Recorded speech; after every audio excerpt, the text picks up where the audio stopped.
The room is lit by an muted orange glow of afternoon sunlight and a malfunctioning light bar in the ceiling. The simple tables are aligned in a U shape where the evidence from the investigation are laid out.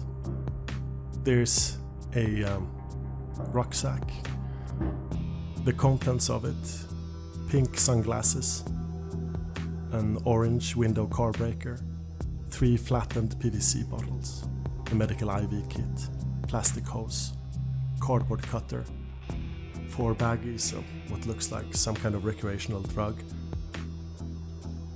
and the bottle of contact lens fluid, now in Gabrielle's hand, grasped like it was a pint of lager, and that single drop slipping into her mouth. If one would be close to her face, staring into her eyes, one would see her pupils dilating, her slight gasp escaping from the upper parts of her lungs. And there she stands like a deer in the headlights.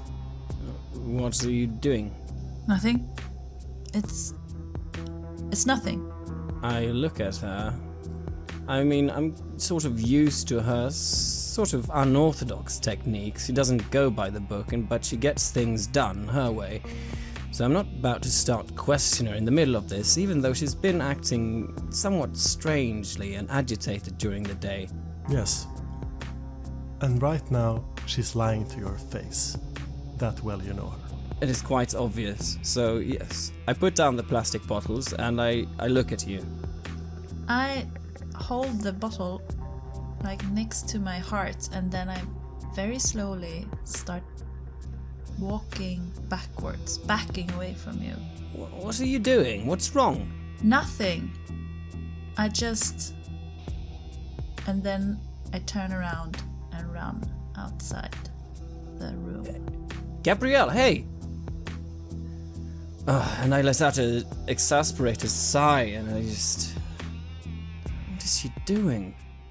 Yeah, she's out the door slams, and right at that moment as you start out and see her heading down the hallway, your phone rings.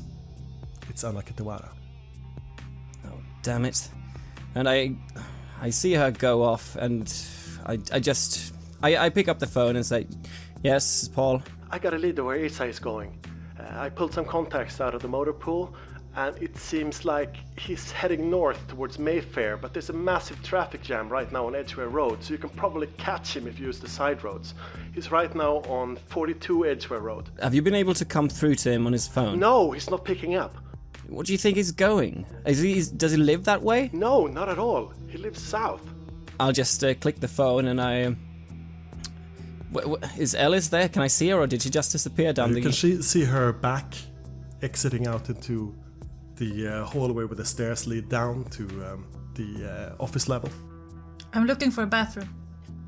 Yeah, there is one there out in the hallway. There's a bathroom. I'll go in there and take one of the stalls, and I lock the door, and then I drink the whole bottle. And I go after her, and I see she's entered the bathroom, and I just knock on the door outside, and I say, Ellis, we've... Get out! You see yourself in the scratched mirror. The toilet itself, metal scratched as well. But all you can see is your eyes. They're so black, so dark, and so hungry. You spill a little bit. It's so slow. It's so slow drinking from the small hole in the lens fluid bottle. You can only get a little taste at a time, but you can almost feel the remaining ache from your wounds starting to slowly slip away. If it's your imagination or something that is actually happening is hard to tell, but this shit has a kick. Oh, fuck it. I just rip off the lid so I can drink it faster. I don't care what it is. I just want to drink it. You gulp it down. It's cold, thick. The moisture of it is somehow more intense than anything you've ever drunk, and somehow its burning sensation better than any scotch. Fuck me. Oh my god. It smells. It tastes. It's the wild taste of going too far. It's the reckless abandon of that last drink you should never have had. You feel strangely clear and strangely strong, strangely present. And you're somehow aware of your colleague outside of the stalls. He's there. Has he seen you? Has he heard you? You were gone there for a second. Did he make any sounds? I throw the bottle away and I go out to him. And I say, what's up? We got Anna-Karin. I just look at her strangely, but I don't have time to waste now. We got Isaac. He is on his way towards Mayfair, but there's a traffic jam, so we might be able to catch up with him. Are you coming or what? I'm coming. Good work, Paul. The smile is a little bit too broad. Something is weird. I feel good. I feel good about this. Yes.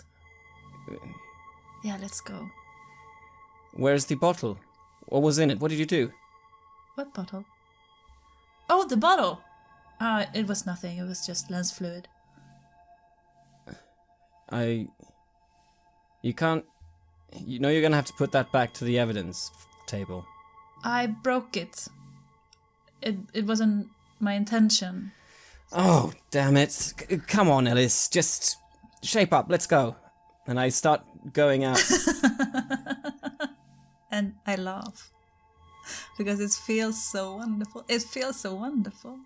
Everything is so clear. Like knife sharp. Oh, yes, a grip, Ellis. And I just start going down the stairs to try and get to the parking as soon as possible to just start heading away. Then I follow you. The way down to the parking garage where your work cars, where the motor pool for your different covered vehicles, mostly Toyotas and Hondas and other anonymous vehicles. The way down there passes through the same level as the autopsy room. So you just see the half-open door to the autopsy room where your colleague is working. Yes, and how has he been doing? It's half an hour into the autopsy when things take a turn for the strange. Blood group testing is fast. Just take a little bit, put it in one of the containers, it spins centrifuges, and one of the standardized series of litmus paper-like devices encased in plastic are dropped into the bottle. And the first bottle turns to an AB negative. The second to an O. 2 blood types, 1 body. The wounds are concurrent with massive bashing damage, with bones are broken, fragments of the skull have been pushed inwards. It's too early to establish an absolute cause of death, but the massive trauma has killed this woman. But why?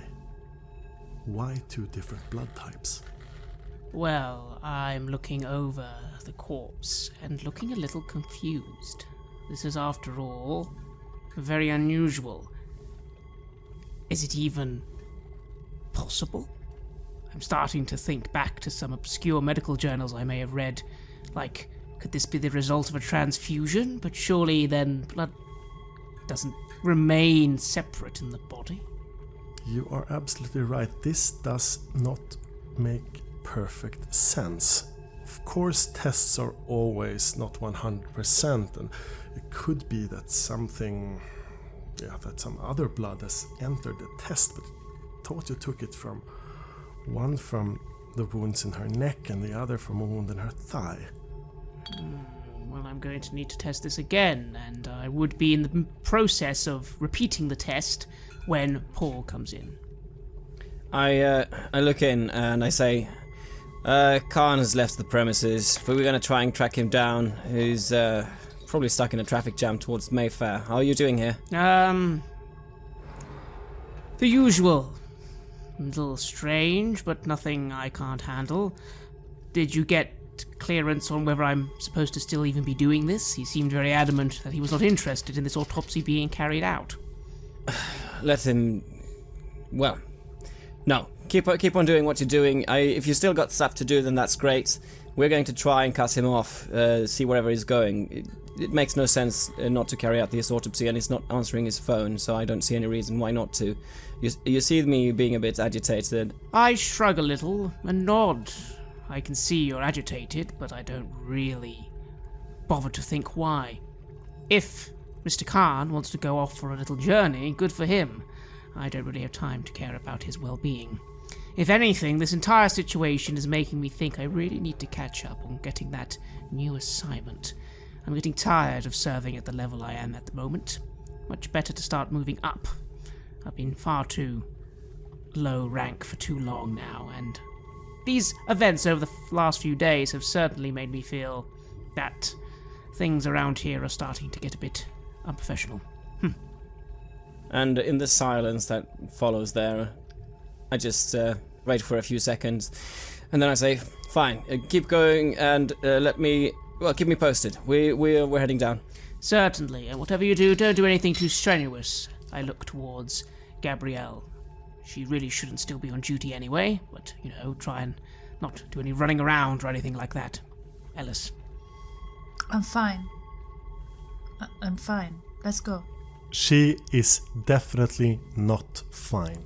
You have seen people under the influence several times, both in medical tests of suspects and similar, and this woman is high. I look a little surprised for a moment as I catch the telltale signs. I wasn't really paying attention, but I am very used to seeing those signs when I need to. I'm a little confused, though. She was literally in my presence 10, 20, 30 minutes ago. Ellis, a moment. What do you need? I very quickly go over and just move my finger a few times in front of her eyes. Fascinating. It's like I can see your cells, and I put my hand up towards your face, a bit too close, even. I take a few steps back, and I frown. Sergeant, you haven't started hitting the drink already, have you, today? Of all times to be doing such a thing. No alcohol. Oh, damn it. And is it my phone? Yep, it's Paul's phone again. Yes. He's moving. Get a move on. Yes. We're going. Come on. Get him back. Just make sure he doesn't do anything stupid. Okay? Yes. I'll let you know as soon as we're on our way. You may have to be stern with him, okay? I've seen him when he's determined, and it's sometimes not good for him. Do what you have to. Go all of you. Just get him back. I'm getting flashbacks from war, having to talk people down in tough situations, and it doesn't feel like something I want to do right now, especially with my boss, who's a bit of a hard case if he sets his mind to it. Fine, we're on our way. The sound of Gabrielle checking her gun, and then she puts it back into her holster and said, "Let's go. We're going." And I start moving towards the car park. The speed of both of them leaving my presence very quickly means I'm not really able to say anything. I simply frown as I regard Ellis. I question if I should report this. Yeah, is she alright to go alone? Fuck. I don't really know. Then again, this isn't the first time I've covered for Ellis. I appreciate that she gets results, and actually think she's a good officer at the end of the day, but this is starting to get too much. But then again, what do I care? I'll probably be getting out of this unit soon anyway. Let her do what she wishes. Not my concern. The car park is almost empty at this time. Most of the vehicles are out. There's a brown Hyundai parked in a corner next to 2 surveillance vans. The ramp that leads outside shows the dying of daylight into night. I move up and I find the car that I would normally use. Do we use our own cars? I'm guessing not. We use... No, you have undercover cars that you use that are property of the Met.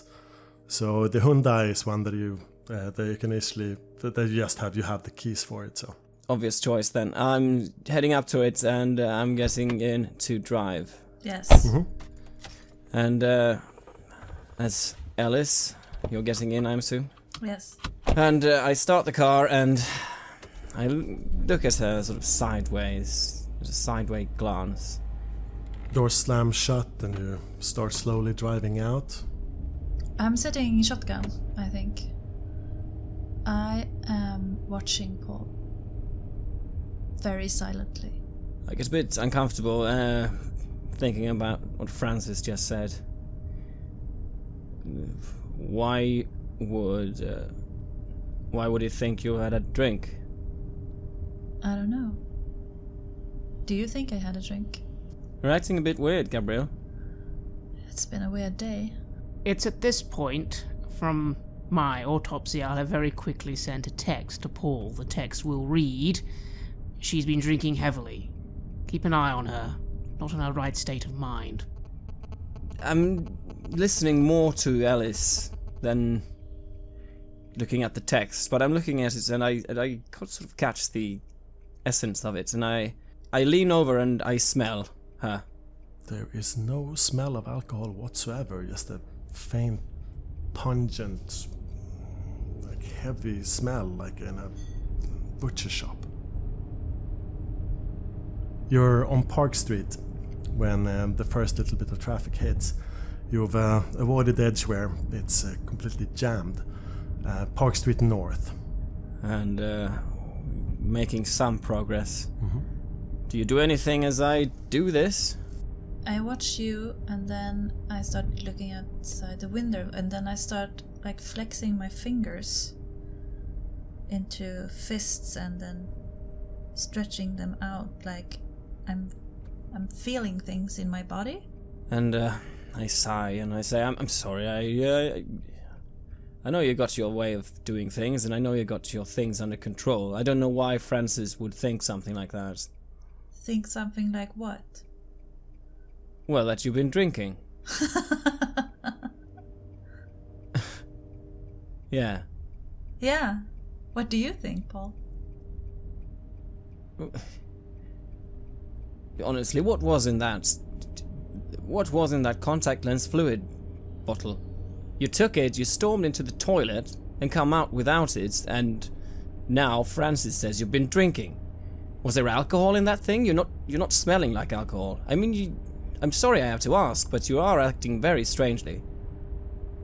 Isn't it strange that I just, got better? Yeah. It's very strange. You should be in the hospital. You know what? All the pains are gone now. Like, they were never there. Isn't that strange? Yes. Yes, it is strange. And strange, I mean, that they even let you go back to service. I mean, I didn't... You obviously weren't affected by any drugs this morning. I know I came in a bit late and everything was in a bit of a hurry, so, I mean, nothing from the hospital should have still have an effect on you. I mean, surely you should have... I think to myself that if someone is really influenced, then they wouldn't know themselves even. I'm just not sure what to make out of this situation. No, passing the Hyatt Regency on the left side, out on Gloucester Place, text from Anna-Karin. Take a left, take a left towards Brown Street. And I take a left quickly. She's gotta be following you through the CCTV cameras or something, giving you indications. London Marriott, Hotel Marble Arch, passes by, and there, in a crossing, you can spy it. The big black Volvo that he always drives. I see him. Yeah, his family car, even though he always drives it alone. I want to do something. Yeah? I want to get out and get into the backseat of the car. It's probably not locked. In your own backseat of the car? No, his car. His car. Okay. You wanna try to move. It's like 4 cars ahead. Traffic is moving. Yeah, he's moving at a fast walking speed. Crawling towards a red light further up. Yeah. I turn to Paul. Drive up as near you can, and I will get into his car. And I call Anna and I put her on just the loudspeaker in the car so that I can talk while I drive. Paul, he's either taking a left to go out on Edgware Road to beat the traffic, head north, or he's heading for something in the local area. Anna, you want us to follow him, not stop him? I have no idea. No, let's see where he's going first and then face him when we're in a position where we can actually do something. Okay, then I won't get into his car then. No, I could see how it would be normally a good idea, but now I'm genuinely... I really want to know what he's doing now. If he was going home, that would be one thing. To get consolation for this, I would understand. I'm a family man. And I look at you with an expression of you probably wouldn't understand. I'm not listening to you. I'm looking at my fingers again, flexing them. And I continue my monologue, feels like. But now he's going somewhere else. What are you up to? He drives half a block, then heads right on a back street. Tall brownstone buildings on both sides, the back sides of old warehouses, and then out into a busy little street, right in front of a casino. Gross Vendor Casino, the Victoria, London. It's a chain of casinos that have 5 different locations throughout the Greater London metropolitan area. And this one seems to be one of the smaller venues. It's lodged between 2 larger bank buildings. Barclays Bank straight across the A5 on the other side of the road. The Marble Arch Argos right on the side. The entrance is large, glassed, brass. The casino sign slowly starting to light itself automatically now that the lights on the sky are fading and night is here. He parks the car on the right side of the casino entrance and gets out, walking straight for the main entrance. I frown, thinking to myself that he's obviously not going for a gamble run, but he's probably planning to meet someone. I park my car a bit further down the road, and I look at Gabrielle. Right, let's see who he's meeting. Yeah, let's go. I step out of the car and walk towards the casino. You hear the car lock behind you as I come straight behind. It's slightly chilly, but no rain. Air slightly moist. Inside, you see Khan's back as he walks just past the reception, just waving off one of the croupier-dressed attendants there. And you're in right behind him as he walks up to a stairwell and starts walking up 1 floor to the right. The halls are marble, the decorations tacky, tasteless, based around red, brown and brass. I think I might have been to one of the Grosvenor casinos during my stag do. I have no idea what he wants to do here.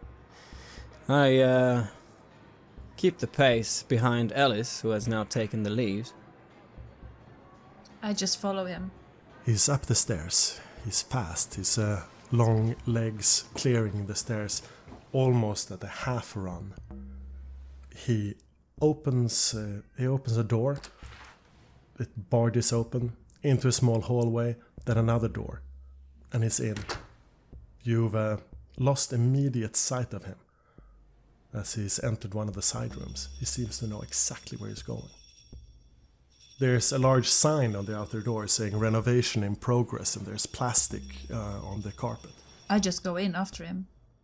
You barge in after him, and the first person you see is not him, but someone else. The room you entered is clearly a large gambling area. It has roulette tables on the floor, all of them covered partially or wholly in plastic, probably to protect them from the dust as the roofs and walls are refurbished. Any kind of wallpaper has been torn down and the concrete walls are being polished, again, probably for repainting or something.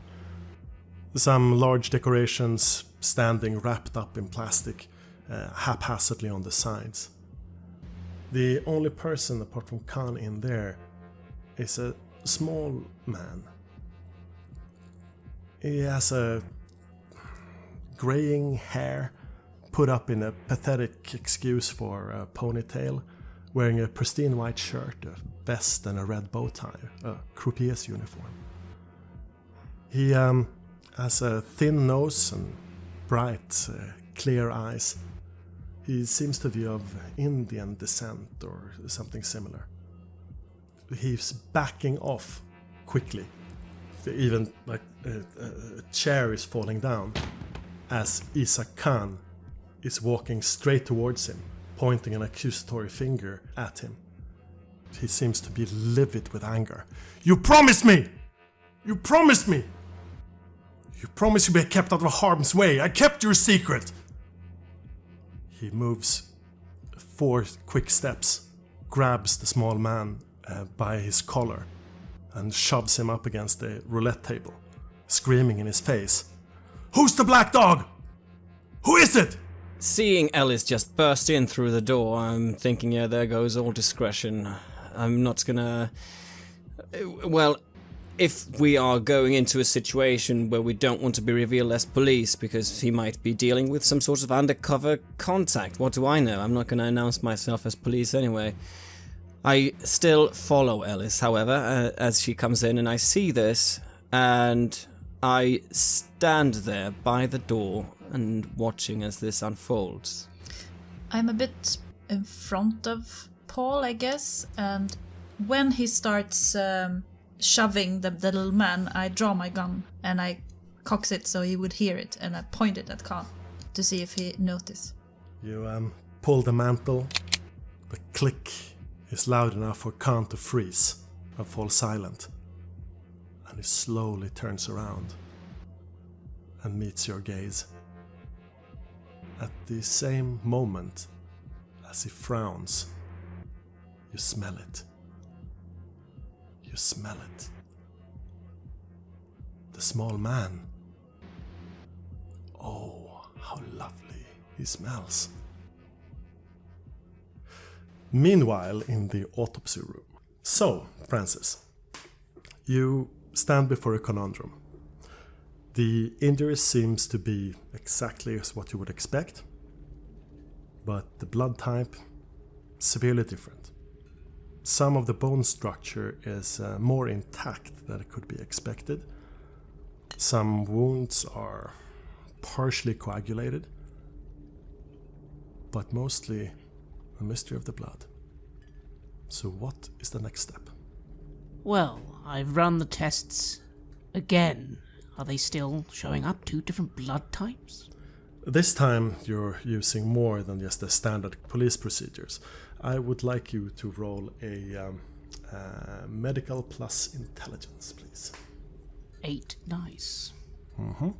This should be your forte. 2 successes. 2 successes, that's not gonna be quite enough. You might want to put another half an hour and absolute concentrated diligence into this or something. Meaning, do you want to spend willpower? Yes, I shall spend 1 willpower to re-roll up to 3 dice. That is correct. 1 more success. So, this time, the anomaly is not the same. All of this blood you're testing now is O negative, just like the last sample. But this sample says the blood is old. Its blood cells are clearly visible through the microscope. It has started to partition and coagulate slightly. This blood has been outside of a human body, if it is human blood, for at least 24 hours. This is dead blood. I see, so the implication is that this other blood type was from another source, but it was in her wounds? The dead blood?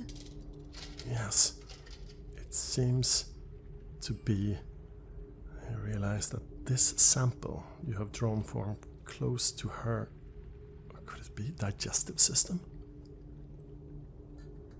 She's got dead blood in her stomach. That's extremely unsettling. She was ingesting dead blood?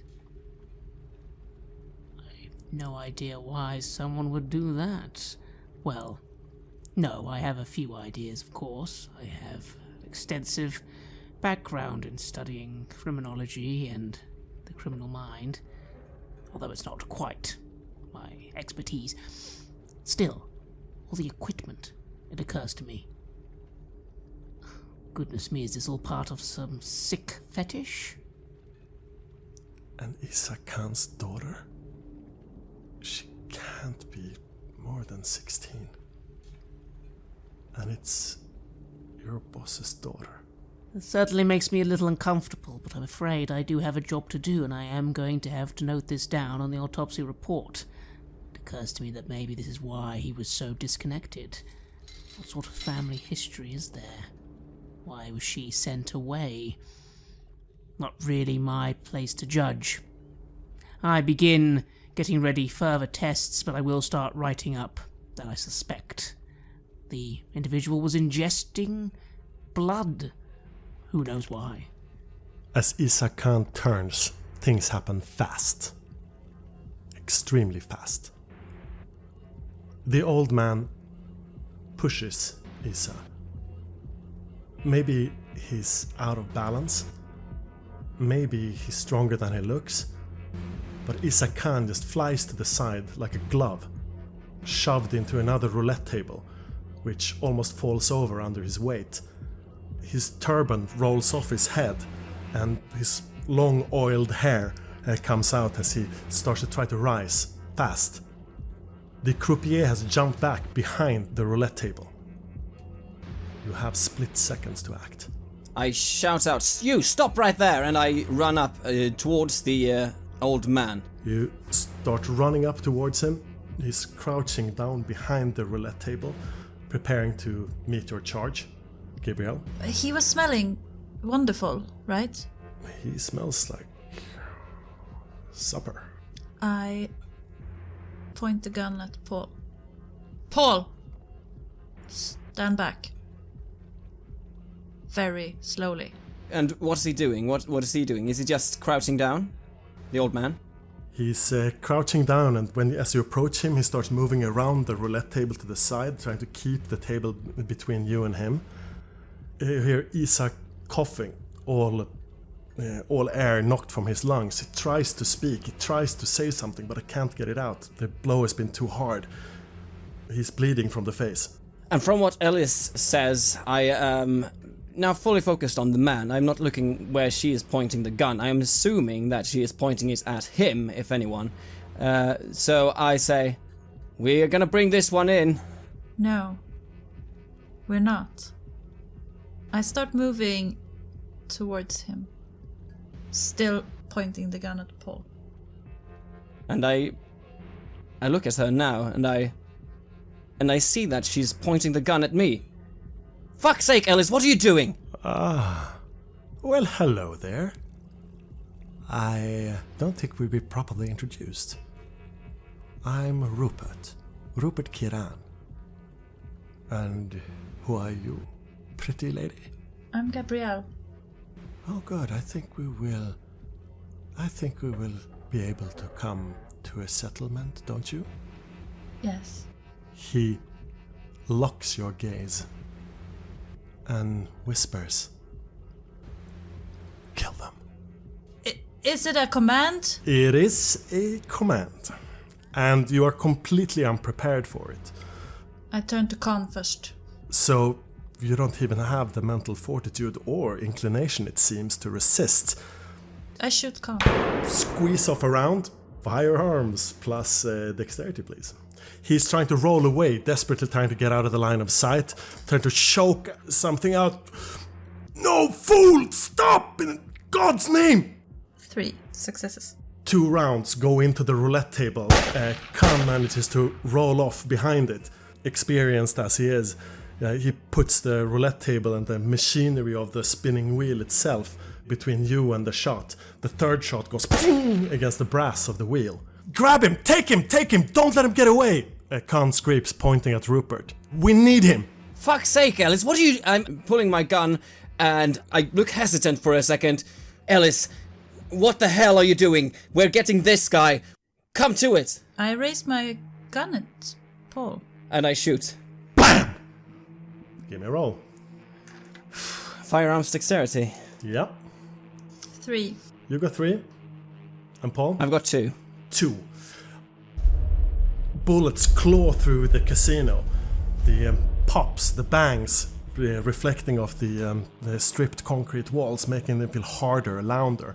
1, 2, 3 shots, both at you, firing at each other, finding whatever cover you can. A bullet snags your shoulder, Paul. And it's a heavy 9mm gun. So it's a total of 9 aggravated health levels. You take 3 boxes from your health. The moment you fire your gun, it is something moves through you, and when the bullet hits, you realize that you just fucking shot Paul. Fuck! Give me a intelligence plus resolve. 2. You snap out, temporarily realizing exactly what you're doing. The spell is gone. I drop the gun.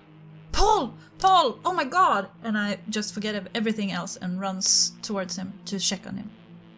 Paul, I don't know what happened. I've just been shot, so I'm full of adrenaline, and I see this going on as well. Struggling to... I'm backing away as she comes closer, and I see she's dropped her gun, and I say, fuck it, just get him! Get him! He is walking towards you. Slowly, he's taking off his bow tie. Almost leisurely, dropping it at the side. Smiling a broad, white smile. He darts a glance at Gabrielle. Thanks. And then he lunges towards Paul. Mouth wide open. Hands like claws. He launches himself at you, leaving the floor and trying to bang into your body to shove you down to the floor. Give me a brawling plus strength as he tries to crash into you. 2 successes. 2 successes total. He is convinced that you're unprepared. You're not. He lands badly, thinking he was going to smash into you, but instead hitting a chair. He crashes, he turns, you're still on your feet, he's down on your knees, but as he looks up, his face is contorted by a snarl. His eyes locked at your throat, and holy fuck, he's had his teeth done. 4 of the upper canines seem to have been sharpened into a point. Something somewhere between a shark, a monkey, and a cat. He snarls, and the sound is distinctly inhuman. Khan is on his feet, He's a curved Sikh dagger out, the one he always wears, part of his confession of faith. And with blood running from his mouth, he starts intoning something. You don't know the language, but as his voice booms out, somehow you understand. Somehow you know, maybe it was a documentary you saw about the meaning of the prayer, so maybe it just enters your mind. The sky is the salva, the sun and the moon, the lamps, the stars, their orbs are studded pearls. The fragrance of sandalwood is the incense, the wind of the fan on all vegetation are flowers. Thus your wonderful worship is performed, my God, oh, the destroyer of fears. This is your true worship with the true lamps. He walks on his knees, getting up, closer to Rupert. Rupert is up, screaming, snarling. He's going for it again. Gabriel, what do? I throw myself at him without thinking. I just want him away from Paul. I'm not picking up my gun or anything, I just lunge at him. Strength plus brawl. 4. As you shove him, you feel how fast you are. You realize that you've run through 2 chairs. You're splintered on the way, and you're barging down on top of him. You have another +2 in the damage you deliver. So that's 4, right? Yes. Ooh, unstoppable force meets irresistible object. As you bang into him, even though he's partially down, hunched over, you just manage to shove him up against the wall, but he should have fallen. He should have gotten a concussion or something from that slam. His head goes up against the wall, and then he starts chewing, clawing, trying to get to your neck. Isa's voice rings out. The unstuck melody rings, and the divine music of the Shabbat is like the tender flute. Your eyes are thousands, yet you have no eye. Your forms are thousands, yet you have no form. What do, Paul?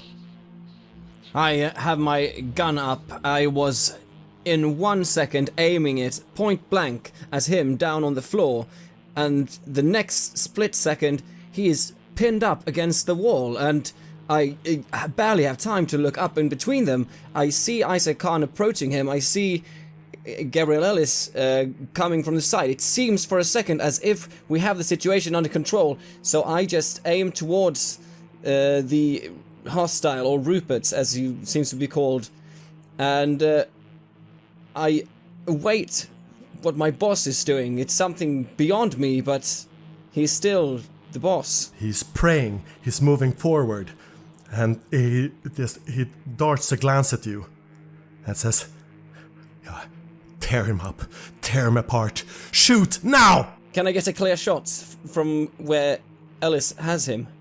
It's hard. Ellis' shoulders in the way, his face chomping down, trying to bite her. Ellis, out of the way! I throw myself away from it when he shouts. Yeah. You catapult yourself away, and you can almost feel how he moves, almost as fast as you do, falling to the ground. But something stops him. And then you realize that it's Isa's voice that stops him. Your feet are thousands, yet you have no feet. You're without nose, yet you have 1,000 noses. Your place have, in this way, bewitched me. The same light pervades all. I empty my clip at him. As the gun goes off, the muzzle flare, boom! Second one, boom! But you realize that the light you see illuminating the scene does not come from your gun. It comes from the air itself. It seeps from Isa's chest out into the air and holds him still. This light causes the light to shine within all. Through the Guru's advice, the divine light becomes visible. And that which pleases him constitutes his real worship. And he's got the dagger out. Roll to hit. 4 successes. He is also immobilized, so grab yourself 2 more dice and roll them. That's 2 more successes. 6. The bullets, all of them, okay, collected, hit him in the chest. The gun goes empty. Its blood is bursting from his chest. It's almost like it's beaten out of his chest by each bullet. It doesn't flow. It's more like it chokes or vomits outward. Small bursts and then stops. Isa shouts at the top of his lungs. Now! Destroy it! Get it! Fucking tear it limb from limb! Get it! He himself starts stabbing as fast as he can with a curved knife into the motionless, terrified form of Rupert. Holes appear. I've seen too much of strange things this last 24 hours with the dog that we shot that tore her up so bad. I look for anything nearby that I can use as a weapon. Yeah, you see, there's cleaning equipment, this gallon flask of what looks like maybe washing fluid or kerosene or, some sort of detergent or whatever. It's big and it's metal and it could be banged over someone's head. I'll take it and go in and strike him as hard as I can. Isa is on him, stabbing. Doing a pretty damn good job of it also. He starts cutting at the shoulder, starting to try to cut the arm away. Continuing repeating his prayer from the beginning. The light was it just the trick of the light? Was it there? What the fuck happened? Is it gone now? Yeah, the light seems to be faded or gone, or was it just exertion, or what the fuck was that? Rupert is slowly starting to raise his head again. Even in the front of the blows after the knife, you have one shot at this. Then it's gonna be on you again. I bring up the heavy sort of tank of whatever it is, of metal, and I swing it at his head as hard as I can, trying to break his neck with it. You go for it. Strength plus melee. Do I get any bonus because I have a specialization in batting? Yes, you do. The specialization means that you get another die. Okay, double zeros. Wow. And 2 successes, except from that. It goes straight into his face. And the bottle breaks before his skull does. The metal bottle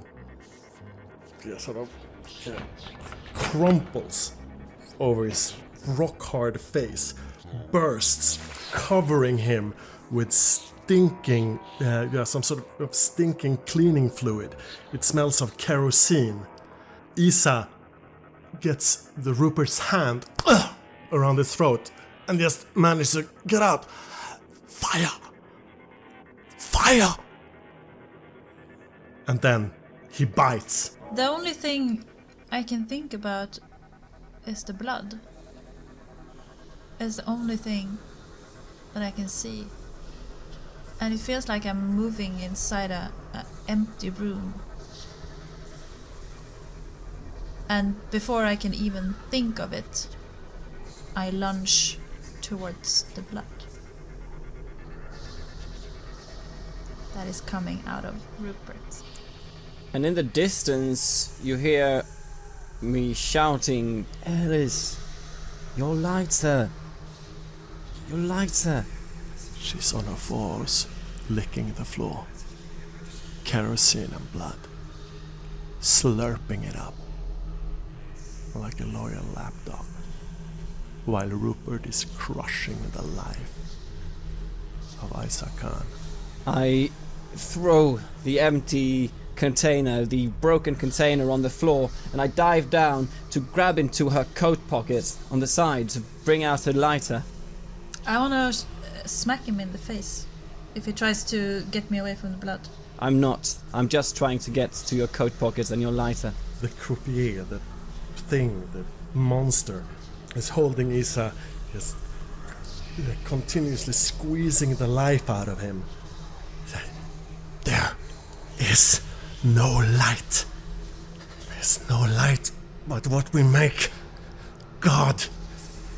All the gods are dead, and only we remain. You can hear there's almost a cracking, and then you got it. Cold steel. It's the lighter. You got it. And with my other empty hand, I take the container again and I bring up the lighter towards the container to set that on fire and then throw it at him. The remnants of fluid in the container light up, burning your shirt arm and your coat. It's on fire. Yes, I'm shoving it straight to him. You can see the reflection of the fire in his eyes. And for the first time in an entire time, you see fear in the creature's eyes. So give us a roll, and let's hope you do not roll very lousy. I get 2 successes. The container goes through the air, and the second, almost before it impacts, Rupert ignites. The kerosene goes booming up towards the ceiling, and the spilled kerosene on the floor just lights up, threatening to burn Gabrielle as she's licking the fluid as it ignites. Does he let go of Anna-Karin? He does. I go to help Isaac up and then look around for some sort of fire alarm or something so we can push that and get out of here. Yeah, you shove Isa out of the way. He spins around, catches himself on the side of a roulette table. And you see Rupert's burning form. He himself completely immolated. The smell, the chaos, the fires. It's like that friendly fire incident. The cluster bomb that went wrong. It's like your friend lit on fire, like a torch. He runs and then he bangs into a wall. He runs back, trying to find the door, banging into another wall. Isa-Khan pulls his gun, screaming, "Don't let him get away!" Away? He's on fire, sir! Yeah, this is not over! I pick up a clip and reload my gun. The fire, I think, snaps me out of the blood craze. I want to reach for my gun and shoot him. But it's weird. It's like diving in and out of clearness for me. I'm like there, and then the blood, and then there, and then the blood, and then there. But the gun, the clip, it's comfortable. You know it. yes. And it works the way it should. 4. Isa and you simultaneously start opening fire against his burning form.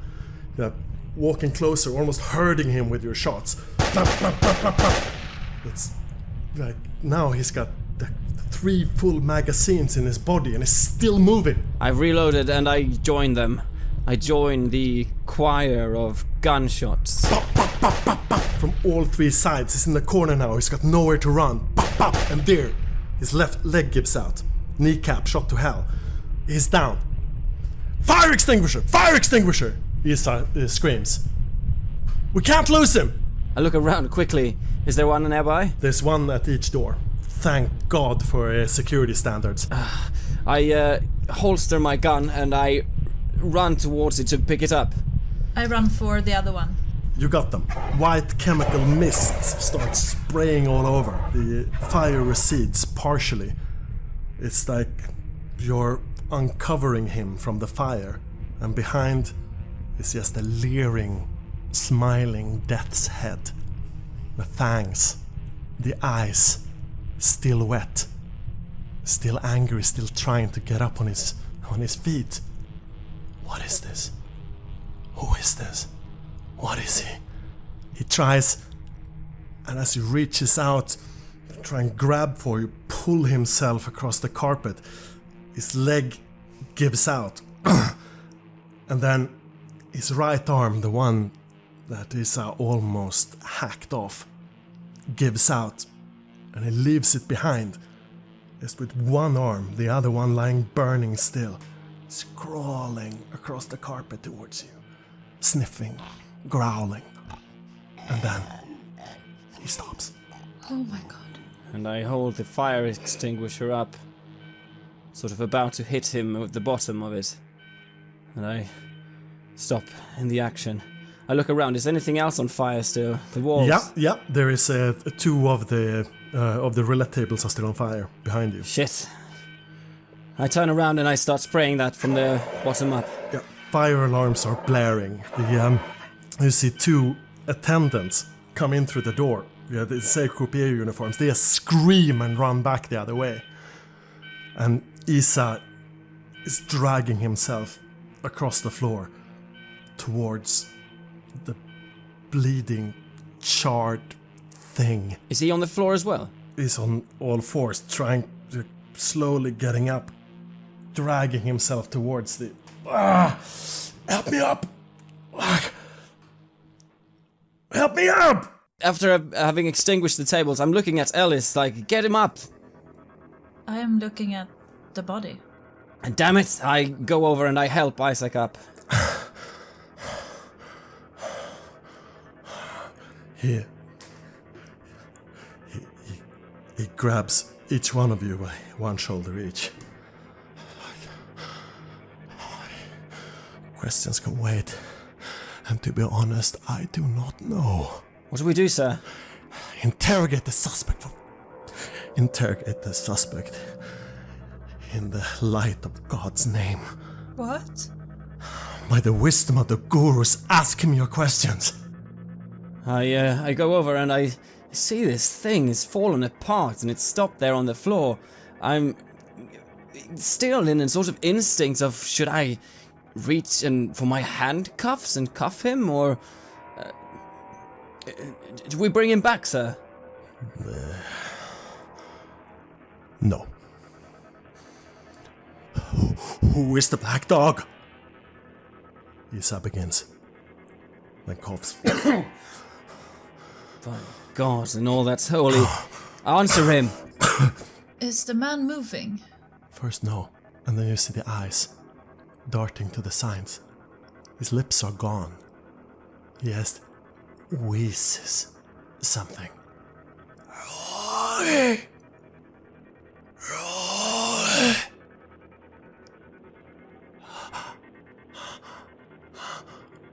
The eyes lock you. And it's almost as his whisper is half in your mind and half there. Yes. Let me be. And I will tell you everything. Save me. Please. Save me. His mouth opens wider. No, you can hear him whispering. Even you, Paul, can hear him. Fair trade. Truth for blood. Blood. He opens his mouth wider. Bleed into me. Hail Mary, full of grace, the Lord is with thee. Blessed art thou among women, and blessed is the fruit of thy womb, Jesus. Holy Mary, Mother of God, pray for us sinners now, and at the hour of our death. Isa is starting his prayer as well as at your side. Is there more blood on the body? On him? The body is completely dry. He begs you. Blood, please. Please. Please. But there's no force, no power. No. Nothing. He's weak.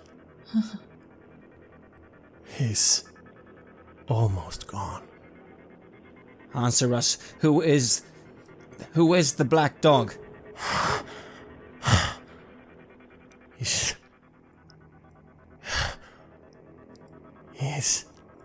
one of us.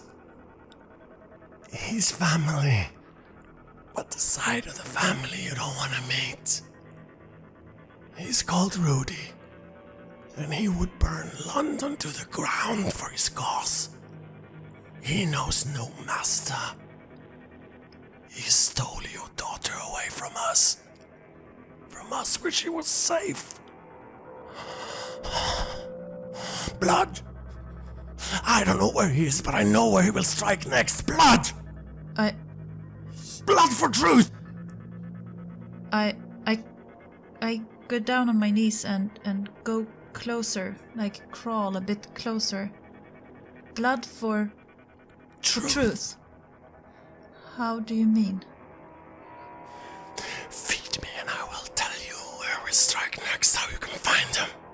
It still feels so weird, like we are in a pool of truth and silence, and I look at him, and then I stretch out my arm towards him. No, wait. Blood for truth. Javeria was one of them? One of you? What, like you? What are you? No. Javeria was like her, he says, and looks at Ellis. She was like you. Like me. Tell me. I will give you blood if you tell me. Blood first. You hear police sirens outside. Not much time. I look to Isaac. Isaac takes out his curved knife and hands it to Ellis and nods. I take it and I make a cut in my underarm. A small cut. It's kind of intimidating to cut yourself with a knife, and holds it very, like, unsecure out towards him. Drip. Drip. It hurts, but not as much as it should. It's a hot, slicing feeling as flesh parts and blood spills out.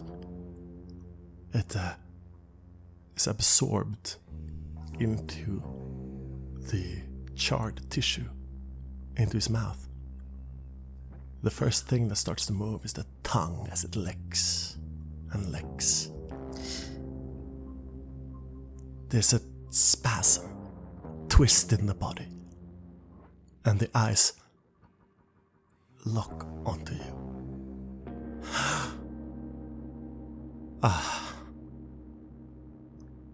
Tomorrow night, a bomb will go off in Croydon. If you find the bomber, you'll find Rudy. You'll find the deadies to your daughter. Croydon is huge. Where? What time? It's gonna be hard to miss. They'll try to shut down the CCTV grid first. It's gonna be too late for you, but if you find the bomb maker, if you find the bomber, you have your man.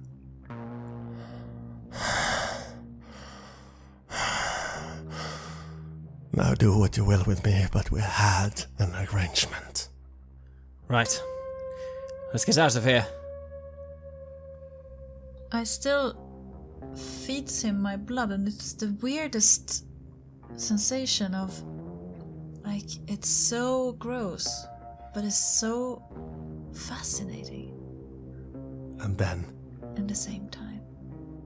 his lips are suddenly at your arm. He's lunged upwards, lips attaching themselves to your arm, and you feel a weird, wonderful feeling of lightheadedness passing through your body as he starts sucking. She gasps. Police must be in on their way through the door now. You can hear screaming and shouting downstairs. It's mere seconds away. Isa's eyes goes dark. He's told us what we need to know. Get rid of it. I take the fire extinguisher and I go to smack him away from Ellis.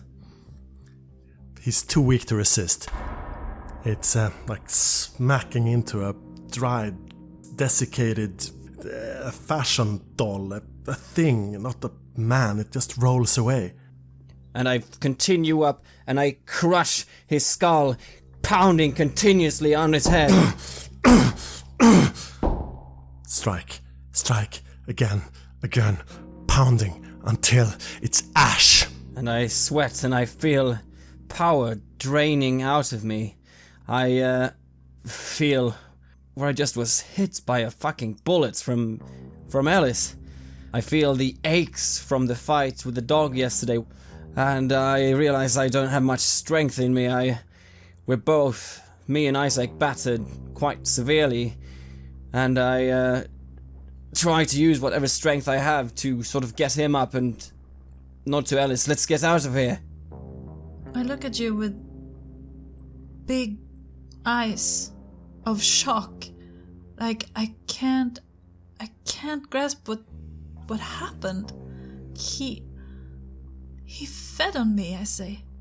In front of your eyes, the rest of the body, a charred doll, starts collapsing in on itself, leaving only more ashes and blood, like a smeared stain, like the memory of a bonfire, like the remnants of a witch burning. Nothing says there was a creature here. Nothing. I heave, and then I just barf all over the floor. And for a long time, it feels like it goes on forever. And when everything is out, I look up at Paul and realizes that I shot him. And that is somehow the worst thing of all. Paul, I'm so sorry. I don't know what happened here. I'm sweating and feeling a bit cold at the same time as adrenaline is still pumping, trying to keep me alive. Ellis, we're leaving. Come on. Yes, we're leaving. And I get up and kind of skills through the ashes and the barf and the blood and takes your arm over my shoulder so I can support you. How is Isaac? Can he stand? He's on his feet. He's leaning against a roulette table. He's choking blood out of his lungs. A deep, long shreds of phlegm. He reaches down for his turban and starts putting his long, oiled black hair back into the pre-made turban. Coughing as the police team barges in through the door, lights shining, their guns out, medics coming in after them. It's all a blur after that. You think Isaac might have lost consciousness there for a while. He's down on his knees, and the policeman is helping him up, and it's flashes, and the stink of burning. There's firemen, there's medics, it's all chaos. As the ambulance starts taking her away, Isaac is beside you, and he just stares at you. He says one thing on the whole way. It started now. The war has started now.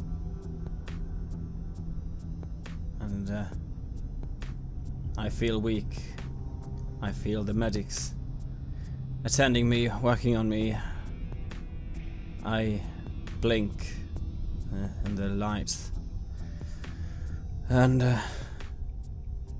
I feel more than anything that I just want to be home with my family.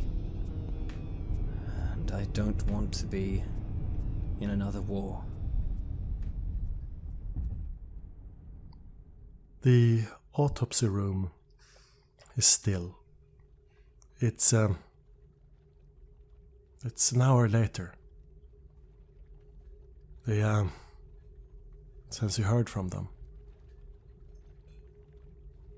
On the steel bench, there she is. A mystery. I'm guessing as it's only been an hour. Has anyone even informed me of what's going on outside? Or have I just been left to my devices? Probably. You've been left mostly to devices, forgotten down there in the morgue. Well, that's nothing new, after all. It's my job at the end of the day. Still, I'm writing out my reports, finishing off final tests. To be honest, I don't know if there's anything more to be concluded. I've drawn my conclusions as best I can. Very strange conclusions, but all I can do is report what I know. Still. The further tests of blood you've done as the hour has passed, trying to triangulate more precisely what this blood is, where it came from, or what kind of individual it could belong to. There's, as you look at the sheet of printed paper from the laser printer, where all your notes, you stare at it. And the last line, tests conclude that there are 4 different blood types in the deceased's body.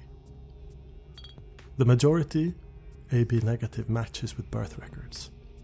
The other 3 anomalous. It is worth noting that one of the 3 alien sources of blood seems to be from an animal, namely a dog.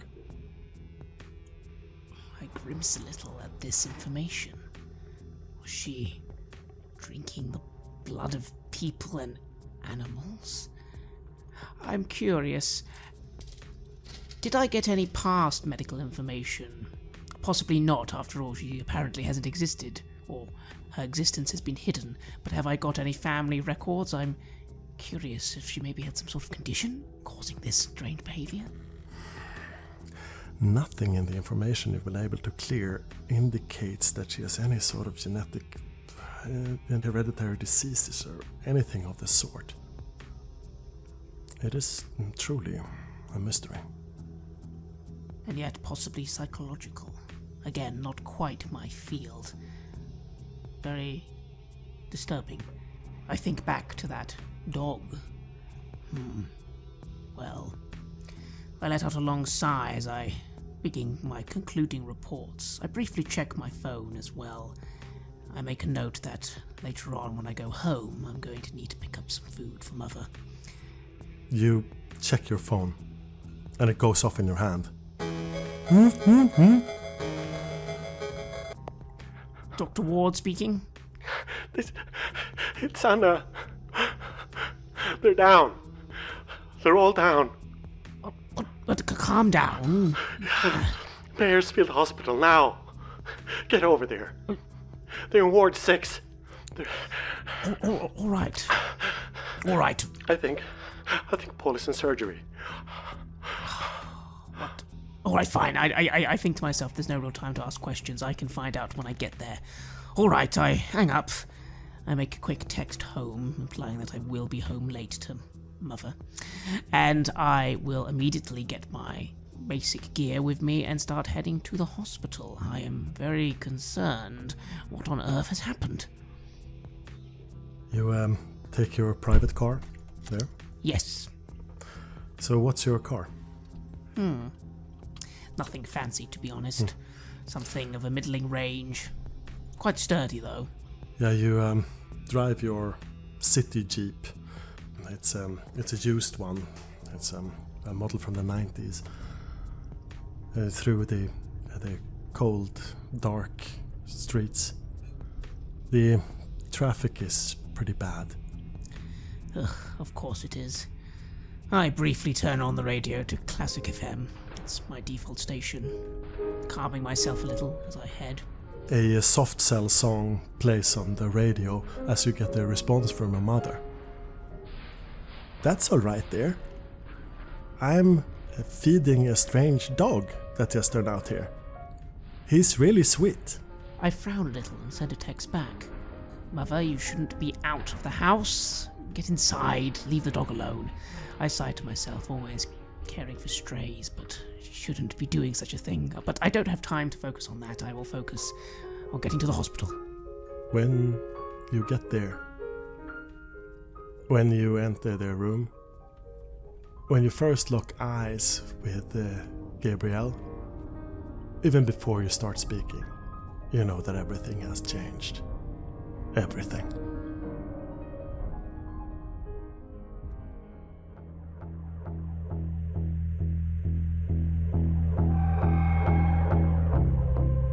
You have listened to an episode of Red Moon Roleplaying, where we play the chronicle No Man is an Island for Vampire the Masquerade 5th edition. Our storyteller was Martin Ericsson, and we were also joined by Anna-Karin Linder. The music was created by Lola Zaza for the game Vampire Prelude, We Eat Blood and All Our Friends Are Dead, and was used with permission from White Wolf. The sound effects are from the fine folks at freesound.org. Finally, a big thank you to our patrons. This podcast would not be possible without your generous support on Patreon. You give us so much energy, help us cover our costs, and open up time to record and edit. From the bottom of our hearts, thank you. And remember, death is not the end.